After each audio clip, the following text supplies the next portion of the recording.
Hey there. Welcome to the Pine Island Experience podcast. I'm Joanna Anderson with my husband, Trygve. Each of our episodes will be conversations with fellow Pine Islanders. The goal of our podcast is to share with you our experiences, what we have found to be fun, and what makes the Pine Island experience so unique.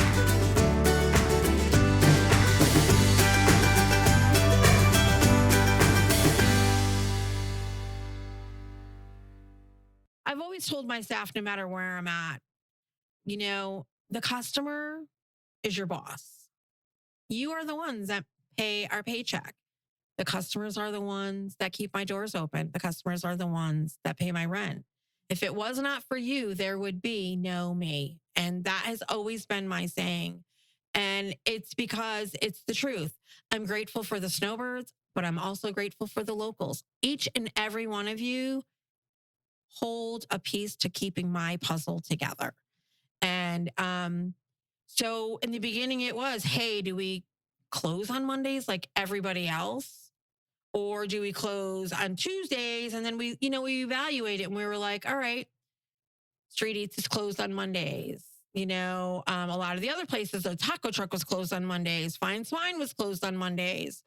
Down the road here, Eagle's Nest was closed on Tuesdays. So we were like, all right, why don't we do Wednesdays? That way there's always a place to eat out here at the center, and that way there's always somewhere for someone to be able to go because a lot of people still don't have cooking, ways to cook. And so we wanted that to be available to everyone. And, Robin used to only be open Monday through Friday. She wasn't open on the weekends. And so when we first opened, Saturdays were slow. And I said to my staff, I said, why don't we close on Saturdays and just be open on Wednesdays because we get a lot of business people. And my daughter looked at me and she said, Mom, do you know that if we close on Saturdays, a lot of the people that work off the island will never get to experience us? You were listening to Lisa Dence describe how they decided the business hours at the new Salty Girls Island Café. Lisa is a resilient and strong person who is happy to be back after the storm, greeting and feeding her customers. She is looking forward to this new journey, the next chapter, and she's excited to share it with the community. And now, here's Lisa. Well, Lisa, thank you so much. I know how busy you are. I've talked to you a few times now, and I know what you're going through. So we really appreciate you taking the time to do this with us. So no, absolutely. I'm so excited. Good. Yeah, you said you're excited about podcasts. I am. I'm looking forward to it. Good. Well, we always like to start in the beginning, like where you're from, where you grew up, about your family. Yeah, if you could just fill us in. So I'm actually born and raised in upstate New York, Albany area, suburb Colony.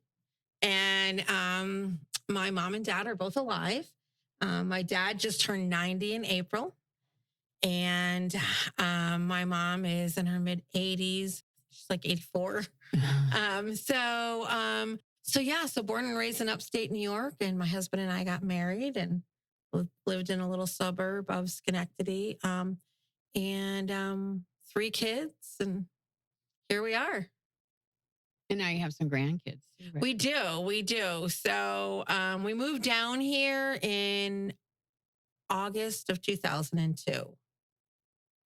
And so we have 4 grandchildren, I'm sorry. 3 kids. And so we live in Cape Coral. That's great. So how'd you find the area from Albany, New York? It's not exactly next door. Right. So my mom and dad actually vacationed down here. Interesting. Okay. And they started vacationing with some friends. They bought a little house in a gated community in North Fort Myers. And my husband and I started vacationing down here when our children were little. My husband's dad was military. So my husband was used to traveling all over, grew up in Georgia and Hawaii. And so my husband loved the South, and we owned a construction company in upstate New York. And he said to me one year, I'm not doing another winter. I'm not climbing on the roof and doing another, roof and shoveling off the snow, and I'm tired. And so we made a decision that we had just bought a house. I had just done the house over to exactly like everything that I wanted. And it was a boarded up house that we bought, and they wanted $20,000 for it. We offered them 13. We owned a construction company, and so my husband went in and gutted it all to the bare stud. And I moved doors and put French doors in and did everything that I wanted. And then we said, we're going to move to Florida. And so my kids were very upset with us. They lived in the house 6 months, but it was meant to be. We listed the house for sale, and that night I had 7 offers and the house sold. Wow. So, and was that from watching HGTV, or did you just like the house and the location and saw the possibilities? Because flipping is such a big thing now. We just got so lucky with that. And so my mom and dad vacationed down here. My husband's family sold their house and said, hey, we're going. And next thing I know, my husband and I said, that's it, we're going to go. And so we took the leap of faith and trusted that God was going to put us in the right direction. And we were blessed and lucky. And we landed here August of 2002. And when did you open the old fish house? So funny thing is when how I discovered the island was my daughter was going into high school, and she was very athletic. My kids were very athletic growing up. And so they played sports. And so my daughter played softball. We found a private pitching coach that worked at FGCU, and he lived out here on the island. And so we started coming out here to the island for her to have pitching lessons. And I'll never forget my first time driving through Matlacha, and I was just like, wow, this place is really cool. And so when we lived in upstate New York, there was a really big sense of community, and we loved that. I was the president of the Little League. In Cape Coral, you didn't get that sense of community. I felt the next door neighbors' kids went to one school, and the people behind you, their kids went to another. And so when I drove out here, I just felt that. And so actually, I worked at Bert's Bar and Grill, and I was there for 9 years. And I loved my time there, and I met some amazing people. And I worked at Bert's when, Devin the Dynamics played there every Thursday night in the back room, and the Yard Dogs were there. And it was just different back then. And so I was there for 9 years, and I absolutely loved it.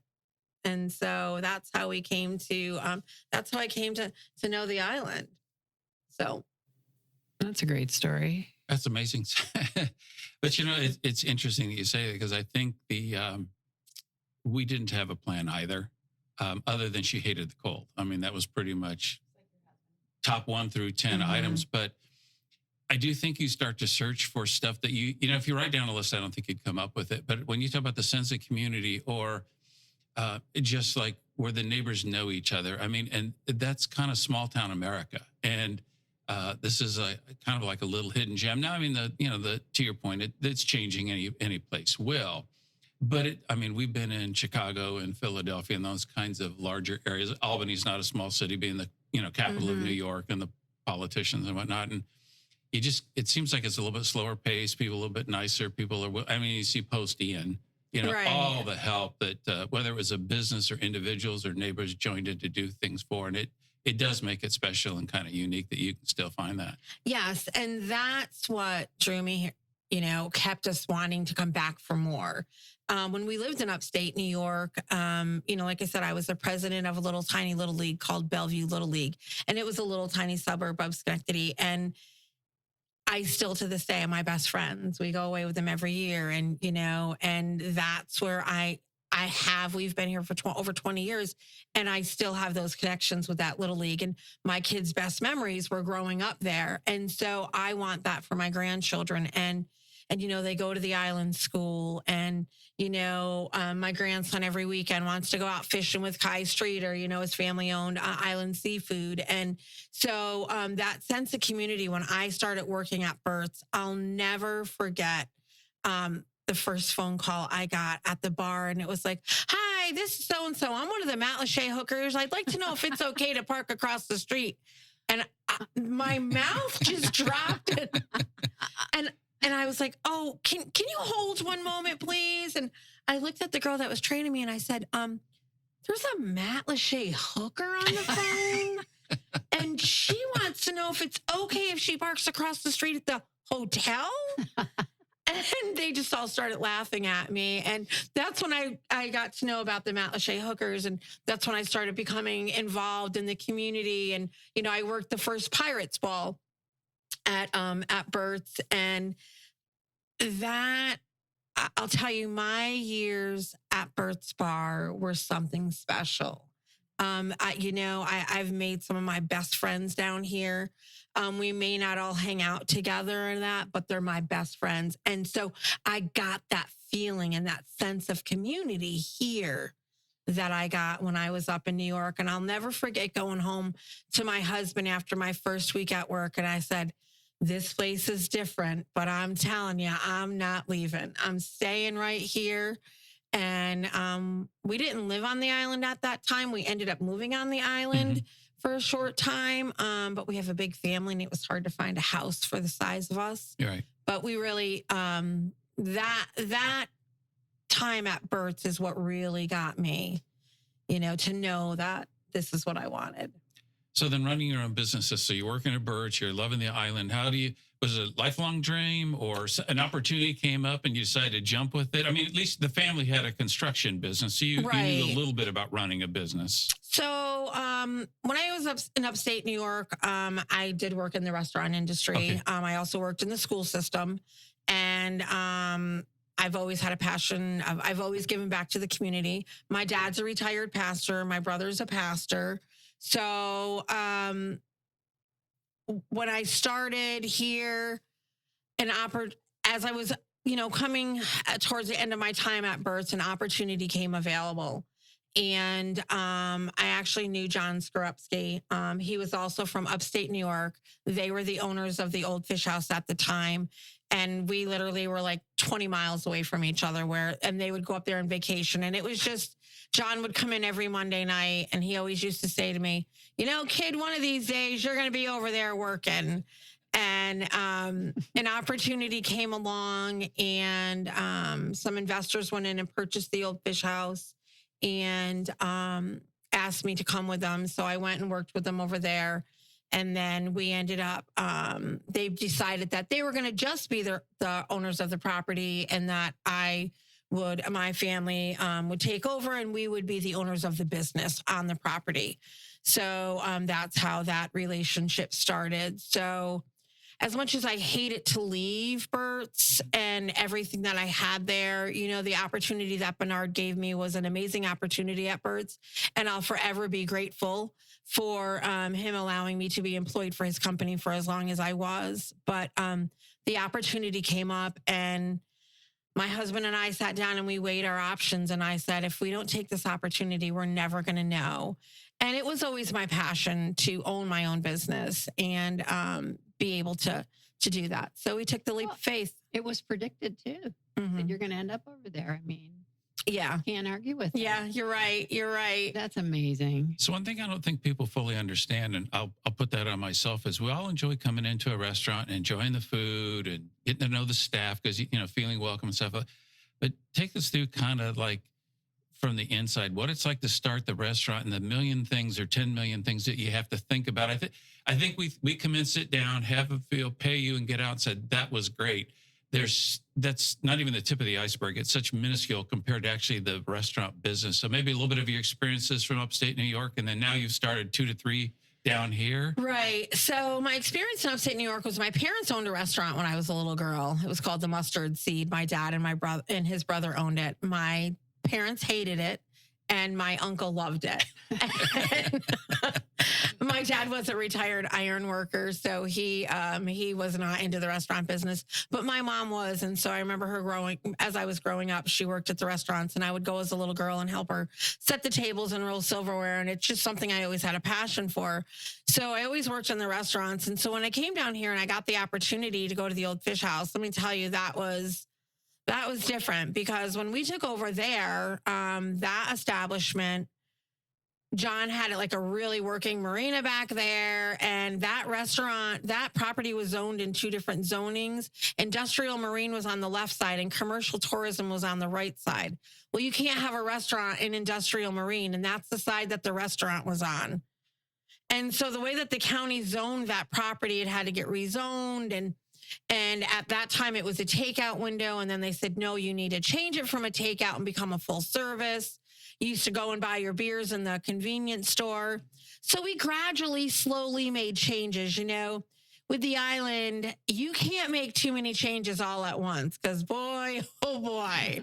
So we found what worked and we ran with it and we gradually made the changes. I can tell you that we started cooking at the old fish house on a little tiny pancake griddle. And I had like 4 of them and we just built and we grew off of that. And that was the biggest task that I thought that I would ever experience in my life. Little did I know that I was only getting set up for the next chapter of my life.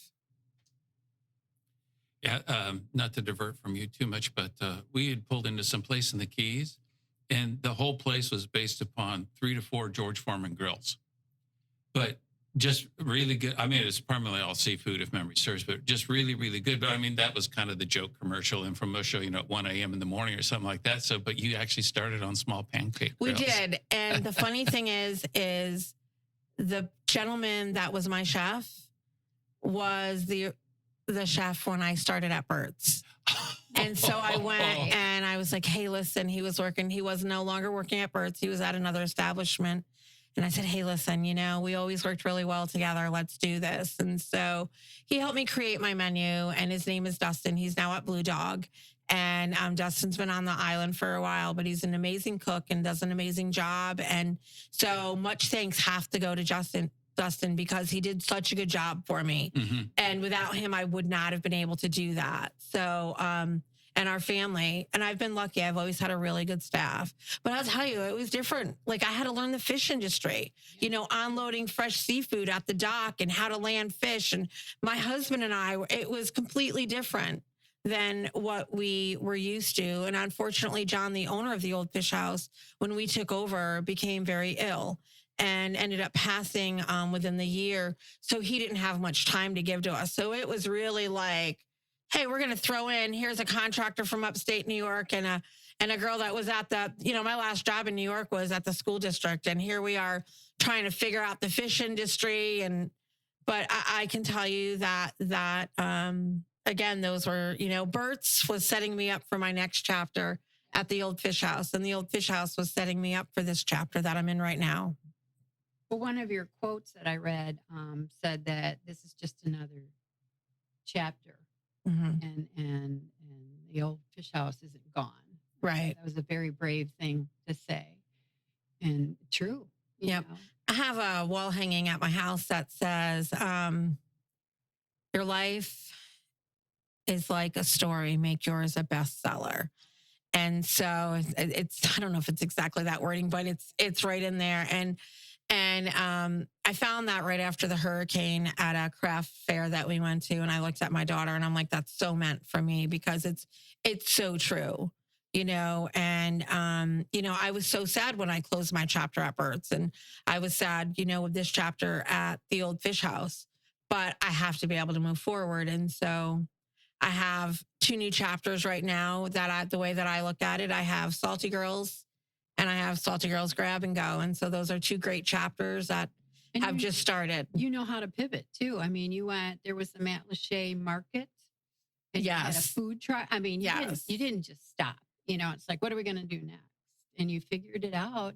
And then this came open release, right? Yeah. Yeah. So, that was some of the hardest days of my life when, after Ian, as it was everyone, and everyone has a story, everyone has their own individual story with that. And so, when World Central Kitchen approached me, it was that was what I do best. And I needed to be back into the community doing something because mentally I needed it for healing for me. And so that was the first step in the next direction for me. And we just kept thinking, okay, what can we do? All of our friends, we all lost our businesses. We're all closed. How can we generate revenue? And that's when we said, let's do Music Mondays at the park, at St. James Civic Association. And it just worked. And, So going through all that recovery, then did this become available for rent, or you were saying, I mean, obviously looking for revenues, you've decided that you need another physical building to work out of. So was that always a search in the background, or one of those things that just popped up and you said, hey, that's what I need to do? So, we've questioned ourselves so many times, as I'm sure so many people have after the hurricane. I'm sure Street Eats has questioned, and just all of us, are we doing the right thing? Are we making the right decision? And so, after the storm happened and some things went on at the property, and I found out, that the owner didn't have insurance, and, we had invested so much money into that back property. We put new flooring in, and we had put new plumbing in, and, I had that houseboat back there and that we had just bought. And so we literally, I said to my husband, in 12 years, we built our life there. And in 12 hours, it was taken away. And I'll never forget the first day pulling up to that fish house and just seeing it. And I literally had to take a few days to process things. And so immediately, I looked at my daughter and I'm like, all right, what are we going to do? And, my daughter has been such a blessing to me. She's 35, and she's been with me at the fish house and here. And, there's days where I felt like I just couldn't go on, and she's the one like, no, Mom, we got this, And so we did the World Central Kitchen, and Mike Michelli, he jumped up and did it with me, and Molly Brown and Bethany, one of my staff members, and my daughter. And we did that for like 28 days straight without a day off. But that was so rewarding to me. And that's the type of person that I am. I'm always about being out in that community and trying to find a way to give back. And so that mentally really healed me. And it allowed me to see that, okay, Lisa, we can do this. There's a way. And World Central Kitchen, I'm so blessed. They gifted me that food trailer. But, there's just so many laws with the food trailer. And we had a spot we were going to take it to in Cape Coral. And then they said, you need to start moving it every night. Well, we lost our truck in the hurricane. And that's a 34-foot trailer. And I'm like, God, I can't be pulling that. So that's when we started the Music Mondays. But Jay had this up, and we came by and we looked at it, and then we went and looked at another location. We thought on it, and then they passed the law with the food trailer. And I looked at my daughter and I said, listen, if we don't jump on this opportunity, like, there may not be another place out on the island. And we questioned ourselves, was the island the right place?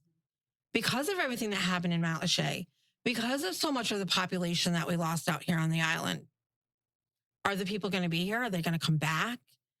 Is the traffic going to be stopped? Because of, we questioned ourselves so many times.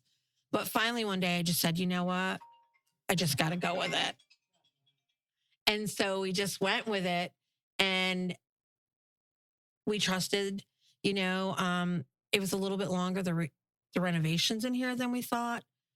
But everything has a purpose and a reason. And I just trusted that it was all going to work out. My husband came in and did a lot of the work, and we were able to push forward. I can tell you that reopening this place, it was like, did I remember this? And ordering the tables and getting the chairs. And like you said, starting everything. And it was like, wow, I've taken on a beast that I don't know if I can handle. Like, it was really tough.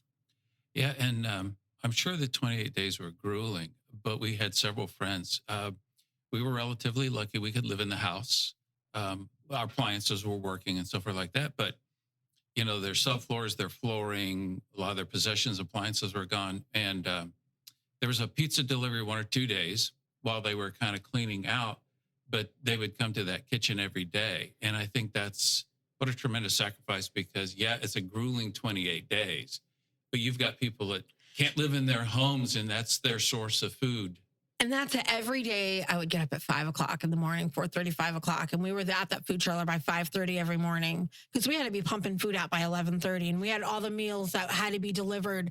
And I'll tell you, like I said, Mike Michele, I would not have been able to do that without my staff. It truly was a team effort.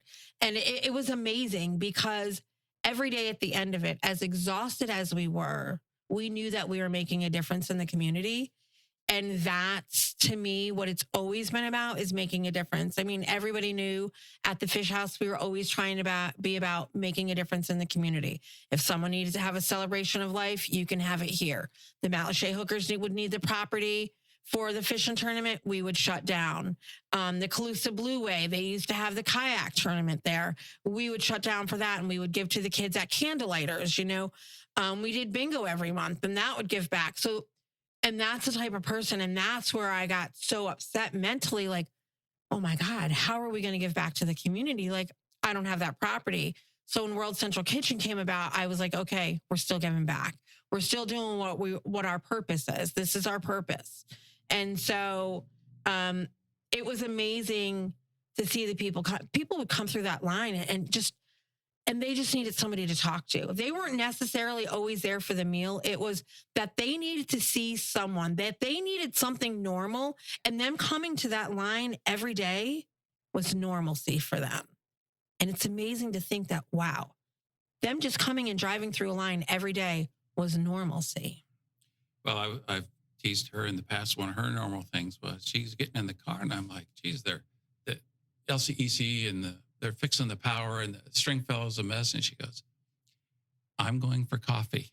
It's like, because you wake up every day and you have coffee, and it's amazing. You brought up a bunch of things, but things that you unfortunately take for granted or don't realize, and all of a sudden you don't have them. And now all of a sudden you crave them.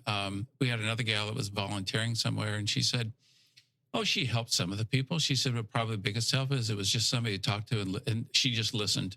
Yeah. And that was probably more therapeutic and more beneficial than any paperwork or process that she might have helped them with. And, not to go off topic, but I had so many people on our delivery route. Like, our delivery drivers would come back, and I'll never forget that we had that like crazy storm come about.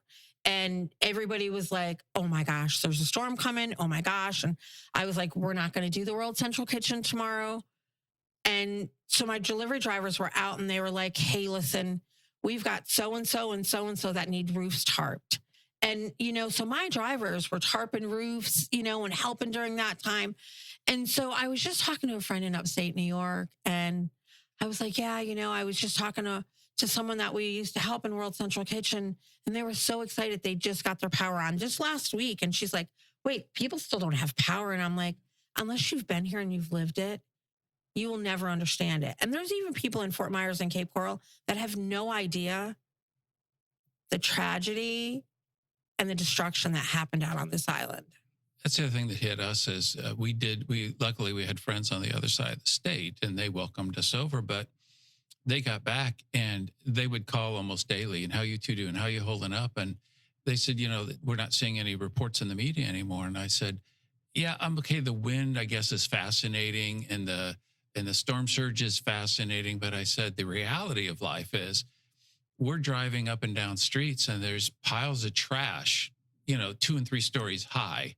And those and the debris and the people that need help, and the appliances on the cars for a while there, for the first like 6 weeks, constant tow trucks taking people's cars that were ruined off the island. And that can't help but impact you. And so then people then say, well, that's just a small thing. I don't think they understand how those small things are actually very big. No, I agree with you 100%. That storm, what it mentally did to me, I mean, we lost our retirement. We lost our life.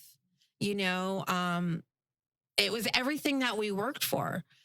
But at the end of the day, I started having like a little bit of a pity party for Lisa. And I said to myself, you have to stop, because there was a gentleman that was at our establishment on Monday and lost his life on Wednesday in the storm.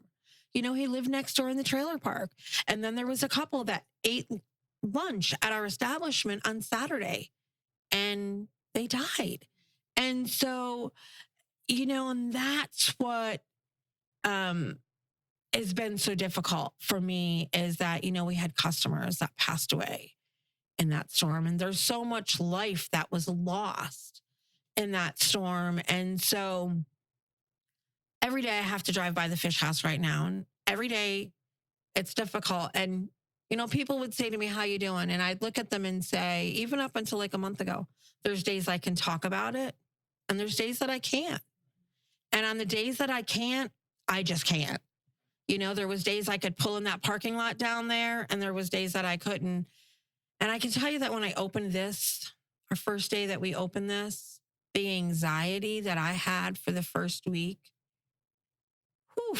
I'll tell you what, it was like no other, but it was a mixed emotions. It was the relief of getting through that we made it. We did it. But then it was, oh my gosh, we're starting all over. And it was also a lot of people that are going to walk through those doors that are going to have a story. They're going to have their story about their storm, and they're going to want to hear our story. And I'm going to have to relive it over and over and over again. And for so many of us business owners that lost our businesses and had to restart over, it's been difficult. I remember talking to William at CW, and he said, Lisa, I love seeing my customers, but every day we have to relive it. And it's so difficult. It is.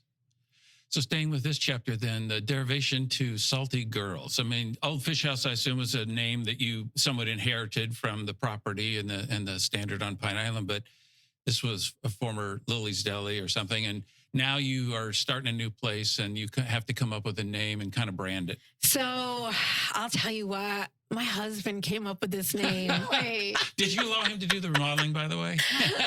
He's so, my husband, God bless my husband. He stays home and he takes care of our two youngest grandchildren. And they are Daryl. His name is Daryl. And our two youngest grandchildren are 8 months apart, and they're 3 and 4 years old. Oh, wow. And so when I mean he's got the tough job, he's got the tough job. And so he stays home and does that. And so we were like on the computer every day, and we're like looking and searching and just thinking, and like, we're just brainstorming with each other. And he's like, Salty Girls. And I just looked at him, and he's like, I think that's perfect.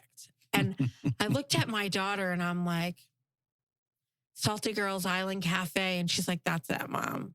And,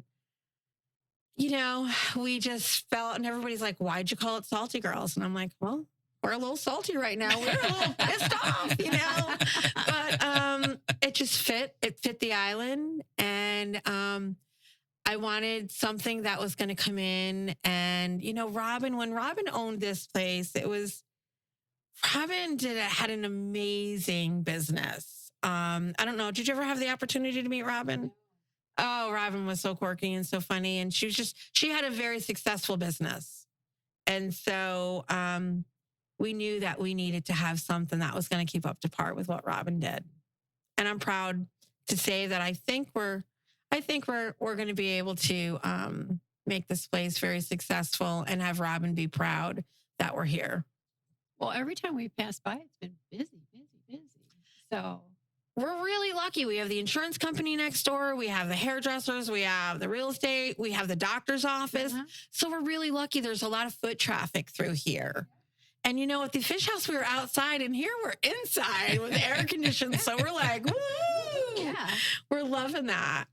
So yeah, it's been good. So from acquisition to opening, time frame, et cetera, you're talking about the remodeling, having to order a bunch of stuff and so forth. So we signed our lease in December. At that time, the new floor or anything wasn't done. And we were hoping to be open February. Then it got pushed to March. Then I looked at my husband and I said, realistically, you're going to have to go in there and do a lot more work that needs to be done. And then we had to order tables and chairs. And so many restaurants down here lost so much. And so many people were trying to restart that so much was on back order. Okay. And so I had to get equipment and all that. And so May 2nd was our first day open. And it worked out the way that it was supposed to work out, because it was off season. And it's given us the time to work out the kinks. Yes, we've gotten amazing reviews, and we're so grateful for those. But there's kinks in every new restaurant and every new business. And you post it on Facebook constantly. We're trying to figure it out. Bear with it. We're gonna try this, and then you're gonna change your hours, and you're gonna see what works. Mhm. And that was admirable. I bet people love hearing that and And, knowing what you were doing. Facebook is amazing, but Facebook, sometimes can, hurt you a little bit too. You got to be on your toes all the time as a business owner. And we should be because, I've always told my staff, no matter where I'm at, the customer is your boss. You are the ones that pay our paycheck. The customers are the ones that keep my doors open. The customers are the ones that pay my rent. If it was not for you, there would be no me. And that has always been my saying. And it's because it's the truth. I'm grateful for the snowbirds, but I'm also grateful for the locals. Each and every one of you hold a piece to keeping my puzzle together. And so in the beginning, it was, hey, do we close on Mondays like everybody else? Or do we close on Tuesdays? And then we evaluate it and we were like, all right, Street Eats is closed on Mondays. A lot of the other places, the taco truck was closed on Mondays. Fine Swine was closed on Mondays. Down the road here, Eagle's Nest was closed on Tuesdays. So we were like, all right, why don't we do Wednesdays? That way there's always a place to eat out here at the center. And that way there's always somewhere for someone to be able to go because a lot of people still don't have cooking, ways to cook. And so we wanted that to be available to everyone. And, Robin used to only be open Monday through Friday. She wasn't open on the weekends. And so when we first opened, Saturdays were slow. And I said to my staff, I said, why don't we close on Saturdays and just be open on Wednesdays because we get a lot of business people. And my daughter looked at me and she said, Mom, do you know that if we close on Saturdays, a lot of the people that work off the island will never get to experience us? And I looked at her and I said, you know what? You're right. And so she said, Mom, as much as I want Saturdays off, we're going to stay open. So that's how we sort of created our hours. So you talked about menu development with help at Old Fish House. Menu development here, at least in its initial form, and you've been adjusting and adapting as going on. But how'd you get to the original offerings here? So I hired a chef. His name is Jason, and he does a great job. He had some really great ideas. And so between my daughter and myself and Bethany, my one employee, and Jason, we sat down and we started with, hey, this is what our idea is. This is what Robin had here. Because you got to think of the people that used to come through these doors are used to a certain thing. They were used to going to the counter and ordering their food. They were used to getting their coffee, waiting for their food, and then sitting down. Well, we've really taken a twist on things because now you have a seat. We have table service. We're not a deli, so it's completely different. So we wanted to make sure that we had a few of the things that she had, like the Philly and a few stuff like that, but we wanted to bring our own stuff in. I know that there's a lot of vegetarians on the island, and so we wanted to make sure that we had a menu that was going to be well-rounded for everyone to be able to come and enjoy breakfast and lunch. And I think we've done a good job so far. We are going to come out with a fall menu. We're going to make some changes. Mm-hmm. But So, you have a lot of people wanting things to go, which We is do. like a deli, really. I mean, and beautiful pictures. of Thank you. that. And I remember you were so happy when your phone line worked. we were. You So we, said, our day one phone didn't work. So we had to hurry up and think quick. And so now my cell phone has become the Salty Girls. And my cell phone still rings now. But you know what? Okay. It's great. And so we do have a lot of takeout and we do a lot of that. So, just when you think you have this business mastered, you're like, I know nothing again. And so, so we've done a great job with being able to, I think, get the customer what they want. And you know what? If we don't have what they want on the menu, then we create it. We'll do whatever the customer wants. And the to-go and everything has done well. And that's where we came up with Down the Road. Right. Well, people see the menu like tacos on Tuesday, and they're like, save me one of those. I'll be right there, and So many people, believe it or not, they don't want to have to think. They just want to be able to order. And so it's like Mondays, we have sloppy joes, homemade sloppy joes. So they'll be like, you know what? I'm just going to go have that. Or Taco Tuesday. You'll tell them what the special. They won't even look at the menu. Just give me the tacos. Mm-hmm. A lot of people just want you to make the decision for them. And they want routine, right? They want routine. No surprises. Mm-hmm. That's also interesting. Years ago, she had a younger kid working for her, and his family was in the restaurant business. And she says, he said, what are you doing this weekend? She says, we're going to go out to dinner. And he looked at her and he said, well, you know what to do. And she goes, you don't even know where we're going. He goes, doesn't matter. Get the special. She goes, get the special. He goes, that's what the chef really is into that day. And so to your point it is kind of a no-brainer, and it's a simple, because sometimes you go to places and I've gone to a couple of places. I could order about 6 things here. Well, I can't eat near that much. So then which one do I pick? And then sometimes you have a little bit of regret about what you see another platter come out. You say, God, I should have ordered that. So if you've seen our menu, you've seen where we have the chef's choice. Mm-hmm. We have his fried rice. Mm-hmm. I'm going to tell you, his fried rice is amazing. And everybody loves the fried rice. And so, if they want to look at the menu, we'll just flip it over and be like, here you go. Because, he loves cooking everything on the menu, mm-hmm. but that right there is his heart and soul. Yeah. And so... Yeah, I saw that written out. And we do have a few things from the old fish house on the menu, just a couple items. So, yeah. Well, you're figuring it out all the time, and you're able to just shift. You're thinking of dinners, I think I read.